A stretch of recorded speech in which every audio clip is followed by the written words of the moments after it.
Les impôts, c'est probablement l'un des sujets qui fait le plus peur quand on se lance en freelance. On entend plein de termes qu'on comprend pas, entre la micro-entreprise, l'entreprise individuelle, la TVA, l'URSSAF, les cotisations sociales et l'impôt sur le revenu. On sait même pas par où commencer, et c'est souvent cette peur qui peut vous empêcher de passer à l'action. Donc dans cette vidéo, je vais vous présenter comment vous lancer en tant que monteur vidéo freelance, pour débarrer avec de bonnes bases. On verra quel statut il faut choisir, comment fonctionnent les impôts et les cotisations, quand vous devez payer, comment vous devez payer, et les erreurs qui peuvent vous coûter cher. L'objectif est simple, c'est qu'à la fin de cette vidéo, vous soyez prêt pour commencer votre activité, sans jargon et sans avoir besoin d'être expert comptable. Et donc, on commence tout de suite. Ok, donc, comment déclarer ses impôts en tant que monteur freelance? La première chose, ça va être directement de créer sa micro-entreprise. Alors, pourquoi la micro-entreprise? Tout simplement parce que c'est l'entreprise qui va être le plus adaptée dans votre situation. Surtout quand vous commencez, vous n'allez sûrement pas faire d'énormes revenus, et donc la micro-entreprise, elle va vous permettre de commencer très simplement, en ayant une comptabilité qui est simple. Ça va prendre entre un jour à une semaine pour s'ouvrir, et vous pouvez déjà commencer à encaisser vos clients. Et pour déclarer vos revenus et vos cotisations, c'est vraiment hyper simple. Alors comment on fait pour créer cette micro-entreprise? Je vais vous montrer ça tout de suite. Vous allez devoir chercher ça, INPI, guichet unique, micro-entreprise, et ensuite vous allez venir créer tout simplement votre micro-entreprise. Pour cette création, je vais pas vous montrer dans la vidéo parce que ça prendra beaucoup de temps. Si vous avez envie que je vous montre précisément comment cette vidéo, j'en ferai une vidéo pour ça. Il y a déjà des vidéos sur YouTube si vous voulez commencer dès maintenant. Franchement, c'est pas très compliqué. Vous avez juste à connaître vos informations de base, votre nom, votre adresse, numéro de sécurité sociale, etc., etc.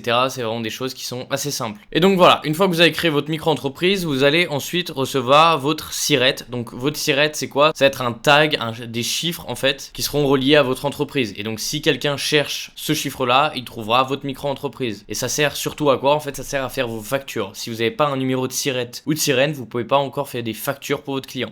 Et ça va être un point qui est très important. Il va falloir que vous fassiez des factures à chaque fois qu'en fait vous réalisez une mission pour un client. Imaginons que vous faites une prestation à 500 € pour un client, à 20 €, à 1000 €. À chaque fois, il va falloir tenir une comptabilité. Comme ça, vous pouvez justifier de vos revenus. Donc une fois que vous avez ce numéro de siret, vous pouvez donc trouver vos premiers clients, réaliser la prestation et ensuite vous pouvez faire votre première facture. Donc là, je vais vous montrer un petit exemple de template de facture. Ça, maintenant, vous pouvez clairement le faire juste avec soit Claude, soit ChatGPT. Ça vous fera un template parfait. Moi, je l'ai fait par moi-même, mais je vais vous expliquer un petit peu comment ça marche. Donc ici, vous créez votre facture et le nom de vos factures, en fait, comment ça marche. Vous avez d'abord l'année 2026, ensuite vous avez le mois, mais attention, là, c'est pas le jour, le 02, c'est le numéro de facture. C'est-à-dire que si dans le mois, vous êtes à votre 5e facture, ici, au lieu de 02, il faudra mettre 05. Donc mettez 0,5 et là vous êtes parfait. Ensuite date de facture, date de livraison, ça voilà, c'est plutôt simple, c'est juste à quel moment vous envoyez la facture et à quel moment vous envoyez votre prestation. Échéance de paiement, c'est la date limite à laquelle votre client peut vous payer, vous mettez ça. Ensuite ici vous mettez le nom, prénom de votre client, ou s'il a une entreprise vous mettez le nom de son entreprise, ensuite l'adresse, et ensuite si c'est une entreprise vous mettez le numéro de sirène. S'il n'a pas d'entreprise, en fait ça vous n'avez pas besoin, vous pouvez le sauter. Ensuite ici vous faites la description, donc par exemple imaginons que vous faites